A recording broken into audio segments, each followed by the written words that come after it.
Now, it's been a minute, and naturally, I always say that I try and bring products that are meaningful or worth that tiny penny that you're trying to save. We don't need to give these companies our money. And following the Apple presentation recently, I really appreciated the fact that I like disassociation. I want my music to be separate from my contacts, my camera, the thing that I can get funny pictures on. And I've been in the market for a dab, and Hiby is a name I'd known about for a minute. I just want us to go back in time and appreciate a device that is worth it.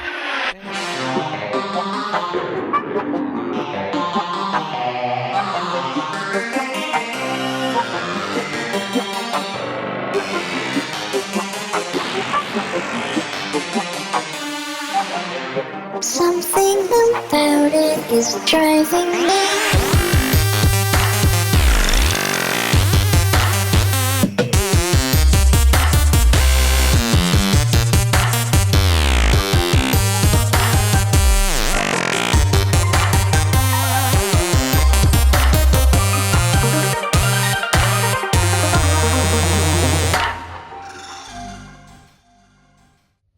Now, this little guy, the Hiby R4, rarely do I get the jitters over an electronic device. I think we've gotten so used to how perfect they've been almost for the last 10 years. I remember around the time of the Galaxy S8 or 9? I don't know when that's around, like the iPhone 6. Sure, our cameras can get better, but we've been in this very serious plateau. I think the same can be said for, electronic music devices. I think the days of the portable music player were special, but we reached a point of evolution as far as sound, chips, and DACs are concerned that we aren't really making great gain. However, what I think changed over time was the fact that we started when Apple killed off the iPod. I love that little thing, the iPod Touch, is 6th gen, with the Wolfson DACs.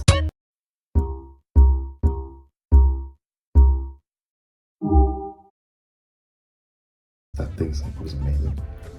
When Apple killed that and they killed the headphone jack and they just merged everything into our phones, it was convenient. And in fact, this is such an audiophile problem, but I over the time have hated the fact that I can scroll through my emails whilst listening to Cash Cobain or, let's say, like Lucretia, for example. I hated that idea. I use Apple Music primarily, but I've been fiending for a device that I can stop. I can use Apple Music on that isn't my phone. Now, over the years, these DAP producers, Hiby, Ibasso, who are major, Shanling, they all started making Android-based DAPs at a cheaper price. You have the big boys, the Arsenal Kerns, you have the Luxury and Precision, which I don't think have an Android DAP. But the people like Arsenal Kern charging upwards of $1,000 for a digital audio player is insane. And sure, Sony, the main men in this business, they were the originators. My father taught me about the magical value of time in music, and it's something that he taught me with as a result of owning a Walkman his entire life, being a student in the States. He walked everywhere with it. And being able to function like that is something that I grew up really envying. As you grow older, the amount of contact that you have to be in is exhausting. Long story short, the Walkman experience is something that I've become to value significantly. And these DAP producers have made the products a lot cheaper. Sony's is still expensive, really good when they're expensive, but you can get a couple at $300, $200. And this little guy is $250. I managed to use the discount. I got it at, I believe it was $239, and I cannot stress enough how happy I am with it. I think let's walk through design.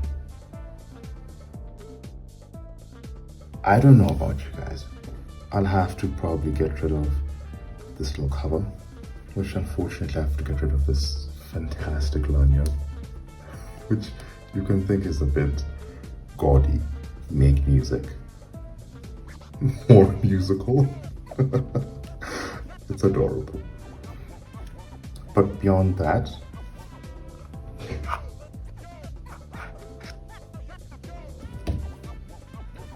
I don't know about you, but this extremely simple black brick speaks to my soul. It really does. Word to Bruce Wayne, there's only one spec for our women in tech. Does it come in black? Because here's my OG, my first baby, the ONBU2, which served me for a really long time. And I think in getting this made me respect it a bit more, maybe. But this little guy does everything for me. This is a digital audio player, a portable music player. Hiby has done its best to cram in as much as they can into this little guy. It has quad ES9018 C2M chips, which came out in 2022 September, if I remember. You always understand that implementation is the most important thing. Yeah, not necessarily the specification. Specification helps sometimes, but implementation. If something along the chain doesn't work, it can sound like poo-poo. You have the quad chips. Uses Class A amplification, which I will admit results into a very low battery, which is unfortunate. But we'll get into the whole thing about the battery. It's not the worst though.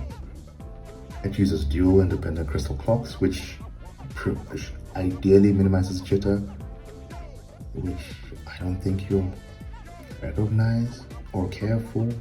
It uses the combination of the op amps in the amplification stage, the OP1652 and the 1612, which you don't care about, you just want your music.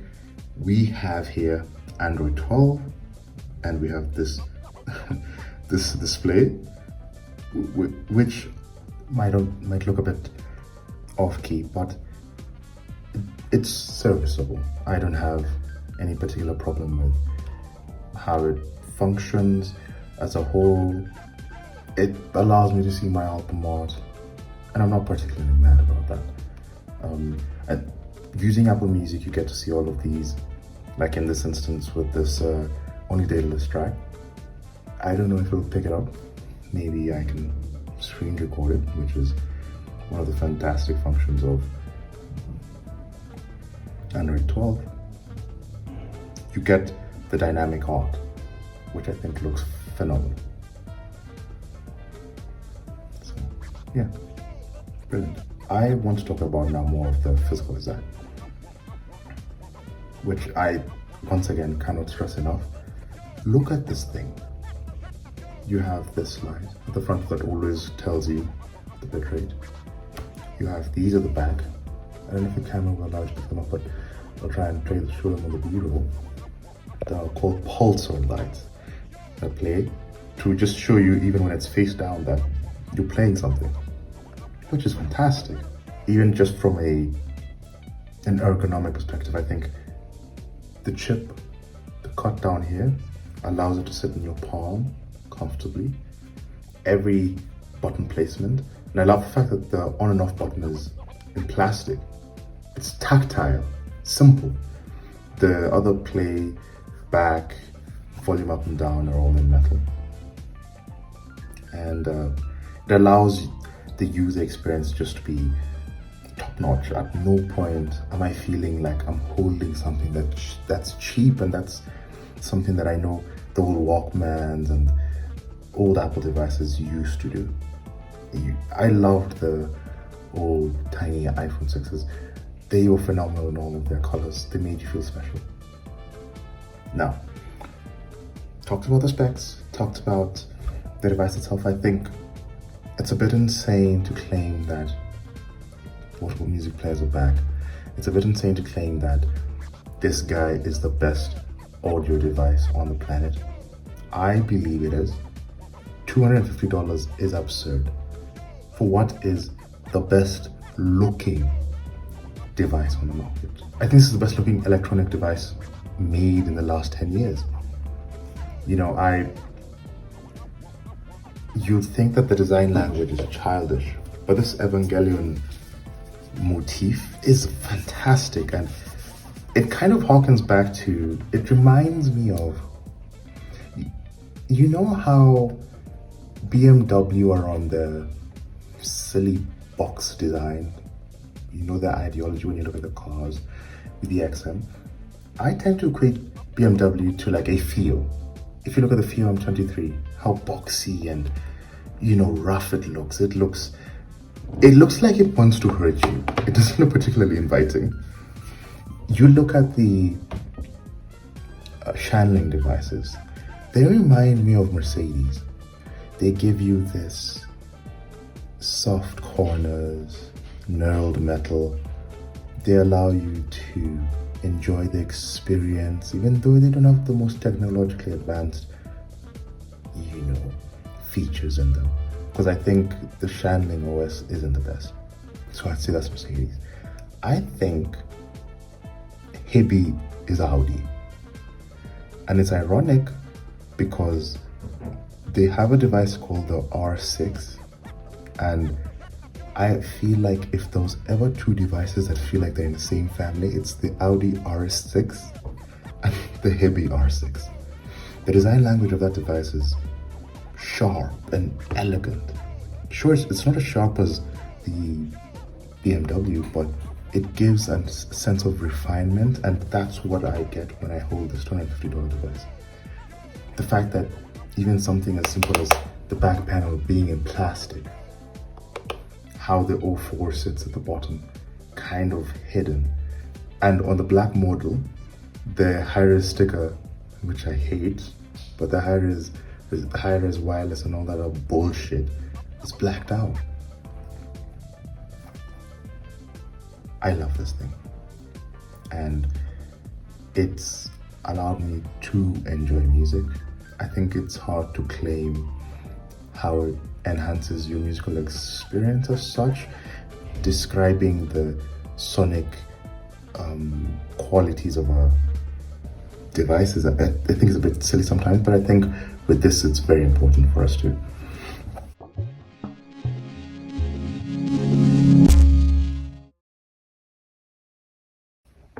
Now, you buy a Hiby device maybe for maybe only one reason. Sure, you get to play music, but you get it for MSEB. It's such a weird name, Mage Square 8 Ball or Magic Square 8 Ball. I always figured it's called Magic Square, but it's called Magic Square.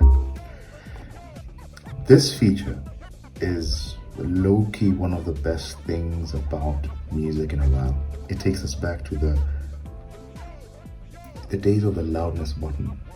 MSEB is arguably the best thing to ever happen to music, or at least my music listening experience. This allows you to tweak your musical experience sonically to anything you want it to be. It allows you to have various tuning styles that you can not only have, create on your own with these sliders. If you're an idiot, it's this most easiest thing: fast, hard, crisp, soft. It has all of the audiophile terms, but you play around and you figure out what you like. But if you are like me and you're like, oh, that's too intimidating, I don't want to be an EQ nerd, that's for losers, you can go online. It'll take a bit because my connection in this room isn't ideal, but it will load up tuning styles that you can download from Hiby's website, or there's a preset. I think there are 4 main tuning styles. It's unfortunate that the Wi-Fi signal isn't the strongest here, but 4 tuning styles will pop up and you can do whatever it is you want with them. And this is what I end up setting on. Nothing too drastic, because of course you can see I brought down the sibilance. I think it's something you will get used to with ES devices, and also my IEMs are the very slightly sharp Blessing to Dusk. The second one, not the latest one, which I don't think it sounds too good. This made my listening experience unbelievable.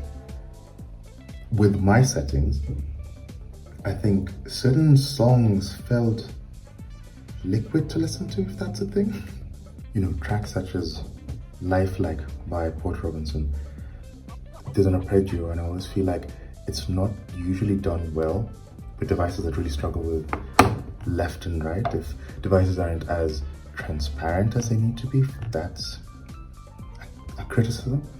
The soundstage on this thing almost feels like you're looking at a you know, sometimes you feel like listening to a line, and songs are placed anywhere along that line.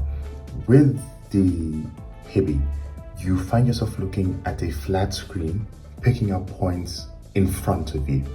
Not necessarily out of your head experience. It tries its best to do that, but that's not its strong suit. And I'm not gonna try and pretend that that is something that's phenomenal, that only certain DACs can do. I think that's corny to claim. But I thoroughly enjoyed my time listening to this device. James Blake, George and Jonathan. I cannot praise this little device enough. The fact that it's allowed me to separate my listening experience, the fact that it's allowed me to take it on the go, the fact that even if I want to, sometimes I can, let me get this out of the way. Look, my team, they've got this loose idea. You know, use the simple Google functions. This little guy is the best electronic device I've used. It allows you to listen to music the way you want to listen to music, and most importantly, makes you dedicate time to listening to music. And for $250, how can you go wrong?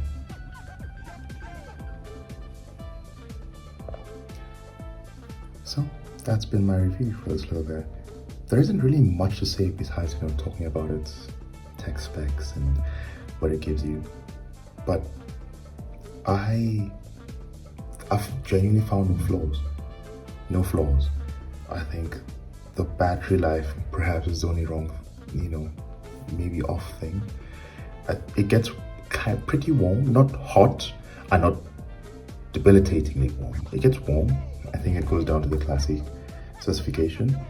It gave me screen off because I went on a flight a whole day. I charged it up until 6 in the morning.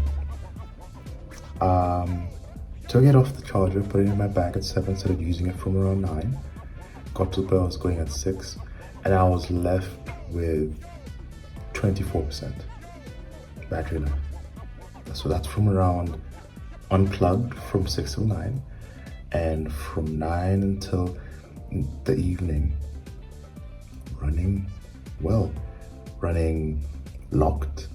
I had this light on, I had the pulsar lights on as well, playing at medium volume. I don't go anywhere past, of course now it's, because it's locked, it's doing the line out, but I think that's decent.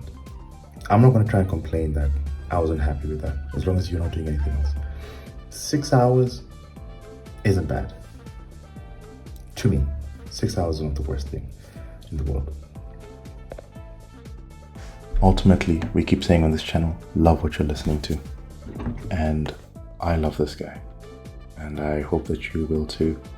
I think the design language is spectacular. I think sound experience is fantastic. I think the fact that you can use your own tiny SD card, or you can boot up any digital music service. For example, I have my Amazon linked here. I think it's spectacular. It's an Android device for $200 that you can use for music and disassociate from the rest of the world. It's fantastic. I'll see you guys later. Take care.